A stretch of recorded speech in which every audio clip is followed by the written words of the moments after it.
için en büyük kazanım. Ama tabii bu arada sizin problemlerinizi de çözebilirsek bundan da büyük bir mutluluk duyarız. Bunu açıkça ifade etmek isterim.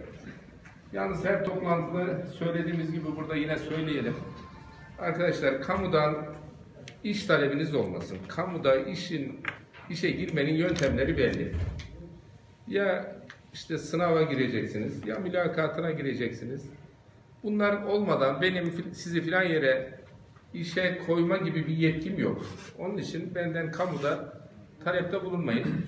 Şu anda önümüzdeki haftadan itibaren TYP başvuruları başlayacak.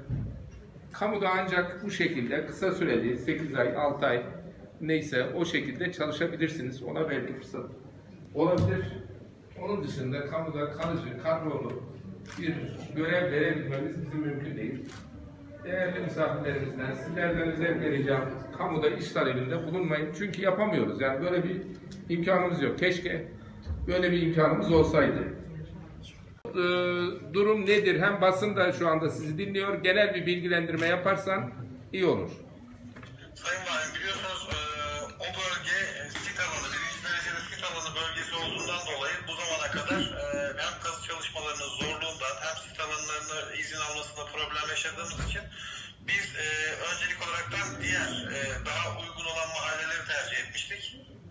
Hem de buradaki birçok koruma altında olan yer ve konaklar olduğu için bu tarafları bir sonraki ikinci aşamada değerlendirmiştik. Ancak bu seneye kadar geldiğimizde sizle yaptığımız görüşmelerde ben inşallah yakın zamanda, yani tahminim Kasım'a kadar o bölgede hem Olacak Mahallesi'nde yapılmayan olsun, Taşpınar Mahallesi ve Akmescit tarafında bir ön abonelik çalışması başlatacağız. Buradaki hem toplam doğalgaz isteyen insanları tespitini yapıp nerelerden geliyor, hangi sokaklar var, onlara bir yoğunluk vererekten bir çalışma başlatıp yoğunluğu görmek istiyoruz. Ona göre de önümüzdeki yılki programa dahil etmek için elimizden geleni yapacağız. Tabii ki ülkemizin ekonomik durumlarını da öngörerekten çıkartabildiğimiz tüm yatırım miktarını buraya için yapacağız.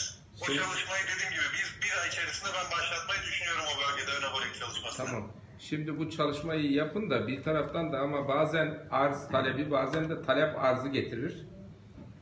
Bizim bu bölgemiz tarihi bir bölge. Bu bölgemizi bizim korunan bir konumda ve yaşanılır bir konumda tutmamız lazım.